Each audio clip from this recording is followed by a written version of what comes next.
నమస్తే. ఈరోజు ధర్నా చౌక్లో retired employees association ఆధ్వర్యంలో పెద్ద ఎత్తున ధర్నా అయితే నిర్వహిస్తూ ఉన్నారు. సో ఒక వినూత్న నిరసనగా అయితే చూస్తాను. వాళ్ళు బ్లాక్ టీషర్ట్ చేసుకుని ఓ తెలంగాణ కాంగ్రెస్ ప్రభుత్వమా, మేము చచ్చిపోయే ముందే మా రిటైర్మెంట్ డబ్బులు మాకు ఇవ్వవా అని చెప్పేసి ప్రభుత్వాన్ని డిమాండ్ చేస్తూ ఉన్నారు. సో మరి రాష్ట్ర ప్రభుత్వం ఇటేమో వీళ్ళ పెన్షన్స్ కావచ్చు, పిఆర్సీలు, డిఏలు ఇవ్వడానికేమో డబ్బులు లేవంటా ఉంది. కానీ పెద్ద పెద్ద కార్యక్రమాలు చేస్తూ ఉంది. 5,000 కోట్లతో గాంధీ విగ్రహం కడతా ఉన్నారు, పేదల ఇల్లు కూలుస్తూ ఉన్నారు. కానీ మరి వీళ్ళ సమస్యలు పట్టించుకోరా అని చెప్పేసి వీళ్ళు డిమాండ్ చేస్తూ ఉన్నారు. సార్ వీళ్ళతో మాట్లాడదామంటే, సార్ ఏంటి మరి ఇప్పుడు మీకు సంబంధించిన పెన్షన్స్ కావచ్చు, ఇంకా చాలా సమస్యలు ఉన్నాయి, ఏంది ప్రభుత్వం ఏం స్పందిస్తలేదా? గత దాదాపుగా 2 సంవత్సరాలు అవుతుంది ఈ రిటైర్మెంట్ స్టార్ట్ అయ్యి. 2024 మార్చి నుండి రిటైర్మెంట్ ప్రోగ్రామ్స్ స్టార్ట్ అయ్యాయి. ఇప్పుడు ఇది మార్చి నెల, అంటే దాదాపుగా 2 సంవత్సరాలు అవుతుంది. ఈ 2 సంవత్సరాల కాలంలో 20,200 మంది దాదాపుగా రిటైర్డ్ కావడం జరిగింది. ఇప్పటి వరకు ఈ 22,000 మందికి ఎవరికి కూడా పూర్తి స్థాయి లోపల బకాయిలు, రిటైర్మెంట్ తర్వాత చెల్లించాల్సినటువంటి బకాయిలు ఏవి కూడా చెల్లించడం జరగలేదు. ఇది చాలా దారుణమైనటువంటి విషయం. ఇప్పటికీ మేము ఎన్నో కార్యక్రమాలు చేశాము. జిల్లా స్థాయి లోపల మేము ధర్నా కార్యక్రమాలు చేశాము, నిరాహార దీక్షల కార్యక్రమాలు చేశాము, కలెక్టరేట్ ముందు నిరసన కార్యక్రమాలు కూడా అన్ని జిల్లా కేంద్రాల్లో చేశాము. అందరూ మంత్రులను, తర్వాత అన్ని శాసనసభ్యులను, అన్ని రకాలైన అన్ని రాజకీయ పార్టీలకు సంబంధించినటువంటి శాసనసభ్యులను కలిసి రిప్రజెంటేషన్ ఇచ్చి శాసనసభలో మా విషయమై ప్రస్తావించి ప్రభుత్వంపై ఒత్తిడి తీసుకురావడానికి మా తరపున మీరు మాట్లాడండి అని అనేక రకాలుగా మేము వేడుకోవడం జరిగింది. అయినప్పటికీ ప్రభుత్వం ఏమాత్రం స్పందించకుండా ఇప్పుడు దాదాపుగా 2 సంవత్సరాలు కావస్తుంది. ఇప్పటికీ దాదాపు 72 మంది తమ ప్రాణాలను కోల్పోయారు. సో మరి ఇలాంటి దౌర్భాగ్య స్థితి, మేము కూడా ఈ తెలంగాణలో పౌరులమే. మేము గత 30-35 సంవత్సరాలు ప్రభుత్వ సేవలో ఉన్నాం. మేము ఏది కూడా ఊరికే అడగట్లేదు. మేము సర్వీస్ చేశాం కాబట్టి, సర్వీస్ చేసిన కాలంలో మేము మా శాలరీ నుంచి డిడక్ట్ చేసుకున్నటువంటి జీపీఎఫ్ కానీ ఇతరత్ర అన్ని అంశాలు, అన్ని రకాలైనటువంటి బెనిఫిట్స్ అన్నిటిని కూడా, పద్ధతులన్నింటిని కూడా రిటైర్మెంట్ తర్వాత మేము పొందడం జరుగుతుంది. ఇది గతం లోపల ఈ 2024 కంటే ముందు ఎప్పుడు కూడా ఇలాంటి పరిస్థితి రాలేదు. 2024 మార్చి కంటే ముందు, అంతకుముందు ఉన్నటువంటి గవర్నమెంట్ 3 సంవత్సరాల కాలం పెంచింది, రిటైర్మెంట్ కాలం పెంచింది. సో అప్పుడు ఆ ప్రభుత్వం మాత్రం రిటైర్మెంట్ బకాయిల చెల్లింపులో ఆ జాప్యాన్ని అంటే తప్పించుకుంది అంతే. కానీ పెంచడం వల్ల జరిగినటువంటి నష్టం ఏం లేదు. ఎందుకంటే అప్పుడు ఎవరైతే రిటైర్డ్ అయ్యారో మళ్ళీ తర్వాత కాలంలో కంటిన్యూషన్గా ఉంటే ఈ 2024 మార్చి నుంచి కూడా రిటైర్ అయ్యేవాళ్ళే. కాబట్టి ఇప్పుడు ప్రభుత్వానికి వచ్చినటువంటి నష్టం ఏం లేదు ఈ గవర్నమెంట్కి. ఎందుకంటే అప్పుడు ఉన్నటువంటి వాళ్ళు ఇప్పుడు వచ్చారు, అప్పుడు 3 ఏళ్ళు ఆగి మళ్ళీ వరుసగా అలాగే వస్తున్నారు. కాబట్టి గత ప్రభుత్వం యొక్క తప్పిదాల వల్ల జరిగింది, గత ప్రభుత్వం 3 సంవత్సరాలు పెంచడం వల్ల జరిగింది అనేది సరి అయినటువంటి విషయం కాదు. అంటే ఆ ప్రభుత్వం మీద నిందలు వేయడం అనేది, ప్రభుత్వం దగ్గర డబ్బులు లేవు, ఇంతకుముందు ప్రభుత్వం మొత్తం అప్పులు చేసిపోయింది, ఎవరైతే ఉద్యోగులు ఎవరైతే ఉన్నారో మీరు అర్థం చేసుకోవాలి అని చెప్పేసి ప్రభుత్వం అంటా ఉంది. అంటే పథకాలు ఇవ్వమంటారా, మీకు డబ్బులు ఇవ్వమంటారా అని చెప్పేసి మిమ్మల్ని క్వశ్చన్ చేస్తామని ప్రభుత్వం ఏం చెప్తారు సార్? ఇప్పుడు మేము ప్రభుత్వ సంక్షేమ ఫలాలు ఎవరైతే చెల్లింపాలని అనుకుంటున్నారో ఆ చెల్లించేటువంటి ఫలితాలు అందరికీ చెందాలి. మేమున్నటువంటి వాళ్ళలో మా డబ్బులే కదా, నా దగ్గర డబ్బులు లేవంటే నా దగ్గర నుంచి డబ్బులు తీసేసుకొని నీ డబ్బులు లేవు అని అంటే ఏది న్యాయం? ఎంతవరకు న్యాయం? జీతం నుండి ఇవ్వాల్సిన డబ్బులే.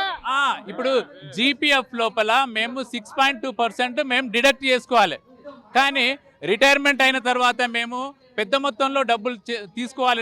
రిటర్న్ అంటే అప్పటికి సమస్యలు ఎక్కువగా ఉంటాయి, పిల్లల పెళ్ళిళ్ళు చేయాలి, అలాగే హౌసింగ్ లోన్స్ కట్టుకోవాలి అనేటువంటి అంశాలతోటి మేము అప్పుడు ఎక్కువగా డబ్బును ఈ జీపీఎఫ్ లాంటి దానిలో మేము వేసుకుంటాం. ఎస్. సో ఆ రకంగా జరగడం వల్ల మేము పెద్ద మొత్తంలో అమౌంట్ తీసుకుంటామని మేము ఆశించాం. అదే బయట మేము దానిలో డిడక్ట్ చేయకుండా బయట ఇచ్చుకుంటే మాకు ఇంట్రెస్ట్ కూడా వస్తుంది. దీనిలో వచ్చే ఇటువంటి ఇంట్రెస్ట్ కంటే బయట ఎక్కువ వస్తుంది. కానీ వాడు చీటీ వేస్తే మా ఉండైపోతాయి. సో గవర్నమెంట్ అనేది మనది కాబట్టి నమ్మకమైనటువంటిది కాబట్టి మేము దాని లోపల 6.2% కాదు 15,000 to 20,000 మేము డిడక్ట్ చేసుకున్నాం. మరి ఇప్పుడేమో నేను గత ఫిబ్రవరి 25లో రిటైర్ అయ్యాను. ఇది మార్చ్ 26, అంటే సంవత్సరం దాటింది. మరి ఇంతవరకు నాది రాలేదు. అలాగే జీపీఎఫ్ అకౌంట్ అప్పుడే క్లోజ్ అయిపోతుంది. అప్పుడు ఏదైతే అమౌంట్ ఉన్నదో దానికే లెక్క కట్టి నీకు చెక్ రాసిస్తారు. అంటే గతంలో ఒక న్యూస్ పేపర్ స్టేట్మెంట్ కూడా చూసిన 600 కోట్లు ఎంతో రిలీజ్ చేస్తున్నామని చెప్పేసి అన్నది ప్రభుత్వం.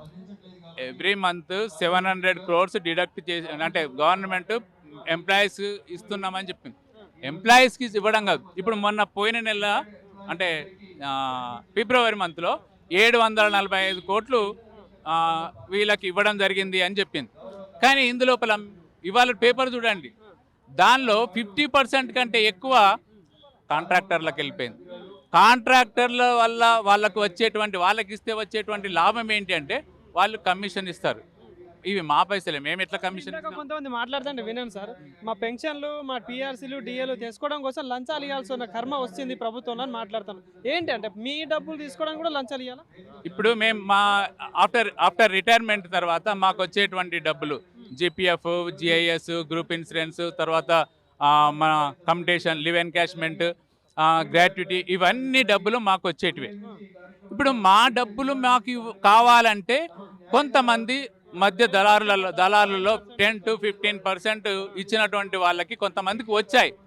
దీనివల్ల ఏమవుతుంది అంటే మాకు సమస్య అవుతుంది. ఇప్పుడు వాళ్ళు మరి మాకు మొదటి నుంచి మార్చి నుంచి రిటైర్డ్ అయిన వాళ్ళకు వరుసగా ఇచ్చినట్టయితే ప్రాబ్లం లేదు. కానీ మధ్యలో వచ్చిన వాళ్ళు మొన్న రిటైర్డ్ అయిన వాళ్ళకు వచ్చేస్తున్నాయి. మరి మేము సంవత్సరం అయింది మాకు రావట్లేదు. మరి దీనికి కారణం ఎవరు? ఇది ప్రభుత్వం యొక్క వైఫల్యమే కదా. అంటే ఎవరైతే కమిషన్ ఇస్తున్నారో వాళ్ళకు సంబంధించినటువంటి వాటి ద్వారా ఈ అమౌంట్ వాళ్ళ కమిషన్ తీసుకొని వాళ్ళకి చెల్లించడం జరుగుతుంది. ఇది చాలా దుర్మార్గమైనటువంటి విషయం. మా డబ్బులు మాకు ఇవ్వడానికి లంచం ఇచ్చేటువంటి పరిస్థితి ఈ ప్రభుత్వంలో దాపురించింది. దీన్ని ప్రభుత్వం ప్రవర్తిస్తున్న తీరును బట్టి చూస్తుంటే ఏమనిపిస్తుంది? ఒక పక్క ప్రజాపాలన అంటా ఉన్నారు, అందరు సంతోషంగా ఉన్నారని చెప్పేసి అంటారు, ఎవరిని ఇబ్బంది పెడతలేం, అన్ని సంఘాలు బాగానే ఉన్నాయని చెప్పేసి చెప్పుకుంటున్నారు కదా. సో ఏంటి అంటే ఏం చెప్తారు ప్రభుత్వం తీరు? అయితే ప్రభుత్వం తీరు మాకు చెప్పేది మాత్రం ఒకటి, చేసేది మాత్రం ఇంకొకటి. ప్రజాప్రభుత్వం, ఎంప్లాయీ ఫ్రెండ్లీ ప్రభుత్వం అన్నీ బాగానే చెప్తుంది. మనకి అంతకుముందు ఉన్నటువంటి కాంగ్రెస్ గవర్నమెంట్లు అన్నీ కూడా నిజంగా చెప్పాలంటే ఎంప్లాయీ ఫ్రెండ్లీయే. కానీ మరి ఈ గవర్నమెంట్కి ఏమైందో తెలియదు. మమ్మల్ని ఒక శత్రువుల కంటే హీనంగా చూస్తుంది. రాజశేఖర్ రెడ్డి సార్ ఉన్నట్టు, రాజశేఖర్ రెడ్డి గారు, రోషయ్య గారు, కిరణ్ కుమార్ రెడ్డి గారు ఉన్నప్పుడు కూడా మాకు ఎంప్లాయీస్కి అనేది ఇబ్బంది కలగలేదు. కానీ గత ప్రభుత్వం మరి ఈ ప్రభుత్వం రెండిట్లో ఈ ఉద్యోగ ఉపాధ్యాయులు చాలా రకాలైనటువంటి ప్రాబ్లమ్స్ ఫేస్ చేస్తున్నారు. అనేక రకాల ఒత్తిడిలకు గురి చేస్తున్నారు. దీనివల్ల ఏమవుతుంది అంటే సర్వీస్ చేసేటువంటి పర్సన్స్ కూడా సరిగా చేయలేని పరిస్థితి తీసుకుంది. ఇప్పుడు చూడండి, ఇప్పుడు మేము 2 సంవత్సరాల నుంచి రిటైర్డ్ అయినా కూడా మాకు డబ్బు రావట్లేదు. అంటే ఇప్పుడు కొత్తగా గవర్నమెంట్ లోపల ఉద్యోగం పొందేటువంటి వాడు ఏ రకంగా ఆలోచిస్తాడు? అంటే మేము ప్రైవేట్లో చేసుకుంటే దానిలో వెంటనే వస్తాయి, మరి దీనిలో చేసి లాభం ఏమిటి అనేది ఉంటుంది కదా. సో ఇక్కడ ఎంప్లాయీ ఫ్రెండ్లీ అనేది శుద్ధ అబద్ధం, పేరుకు మాత్రం చెప్తుంది అంతే తప్ప మమ్మల్ని ఏ రకంగా కూడా కనీసం ఎంప్లాయీస్గా కూడా చూడట్లేదు. ఫైనల్గా ఏం డిమాండ్ చేస్తా ఉన్నారు? బీజేపీ ఎమ్మెల్యే గారు గత శాసనసభ సమావేశాల్లో మా సమస్య గురించి ఆయన మాట్లాడడం జరిగింది. దానివల్ల ఏమైంది అంటే మేము ఆయనను ఒకసారి ఆయనకు కృతజ్ఞతలు తెలపడానికి కామారెడ్డి కూడా వెళ్ళడం జరిగింది.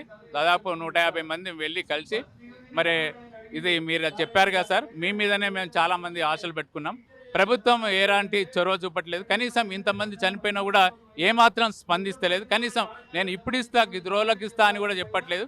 ఆ 700 కోట్లలో కూడా ఎంత మాకు వస్తుంది అనేది తెలుస్తలేదు. ఎందుకంటే దాని లోపల కాంట్రాక్ట్ పెండింగ్ బిల్స్ అంటున్నారు.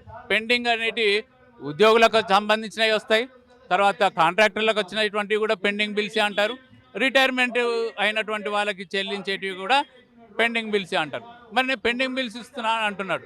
మరి దానిలో మా వంతు వాటా ఏది అంటే 10 to 15% మాకు అందులోపల వస్తుంది. అయితే ఈసారి అంటే పోయిన మొన్న ఫిబ్రవరి లోపల ఇచ్చినటువంటి దానిలో మీకు 745 కోట్లు ఓన్లీ పెన్షనర్స్ కానీ చెప్పారు, పేపర్లో వచ్చింది. అరే మేము కొద్దిగా సంతోషపడ్డాం. ఎందుకంటే మా వంతు కొంత వస్తుందని. ఇప్పటి వరకు నాకు నేను సంవత్సరం ఒక్క 1 పైసా కూడా నాకు ఇంతవరకు రాలేదు. ఓన్లీ పెన్షన్ వస్తుంది. ఈ పెన్షన్ కూడా ఏంటిదంటే నాకు వచ్చేటువంటి ఏదైతే డబ్బు ఉందో దానికి ఒక 1% కూడా కాదు. మేము ఇప్పుడు ఆ వచ్చే డబ్బు అప్పుడే వస్తే ఒక నెలకి 45,000 ఇంట్రెస్ట్, అంటే 1% తోటి లెక్క కట్టుకున్నా. మేము నేను సంవత్సరం అయింది 12 నెలలు, అంటే 12 5 60, 6 లక్షల దగ్గర 6 లక్షలని లాస్ అయినట్టే కదా. మరి అదే నాకు అప్పుడే చెల్లిస్తే ఈ సమస్య ఉండకపోదు కదా. మరి గవర్నమెంట్ ఏమంటుంది, ఏదో దారాదత్తం చేసినట్టు మాట్లాడుతుంది కదా. మరి నాకు ఇచ్చేటియే కదా, నా డబ్బులే కదా, మరి ఎందుకు ఇవ్వట్లేదు?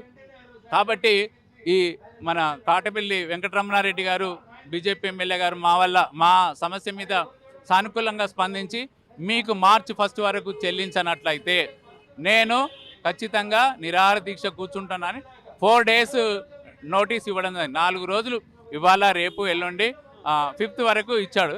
కానీ గవర్నమెంట్ ఇచ్చినటువంటిది ఒక రోజు మాత్రమే ఆయనకు పర్మిషన్ ఇచ్చింది. ఈరోజు మేము ఇక్కడికి వచ్చి ఆయన ద్వారా, అంటే ఆయన మాకు సానుకూలంగా స్పందించి చేస్తున్నాడు కాబట్టి మేము కూడా మా సమస్య కాబట్టి మేము ఖచ్చితంగా పాల్గొనాల్సిందే. సో ఈ రకంగానైనా వచ్చే బడ్జెట్లో మాకు పెద్ద మొత్తంలో, అంటే ఏకమొత్తంగా దాదాపు ఎంతైతే సార్, ఇప్పుడు ఎన్నో రకాలైనటువంటి స్కీమ్స్కి 8,000 9,000 కోట్లు ఎట్ ఏ టైం పోతున్నాయి. 5,000 కోట్లు అంటున్నారు. సరే, మన అది ఆయన సవిషయం. మనకు డబ్బులు లేవన్నా, నన్ను కోసుకొని తింటున్నా, అది చేసినా నాకు డబ్బులు లేవన్నారు. మరి ఇవన్నీ డబ్బులు ఎక్కడి నుంచి వస్తున్నాయి? మరి మాకు సంబంధించినవి కదా. అయినా మేము ఉచితంగా అడగట్లేదు కదా, నాకు ఈ స్కీమ్ పెట్టు ఆ స్కీమ్ పెట్టాను. మేము స్కీమ్లకు అర్హులమే కాదు, ఎందుకంటే ఎంప్లాయీస్గా రిటర్న్.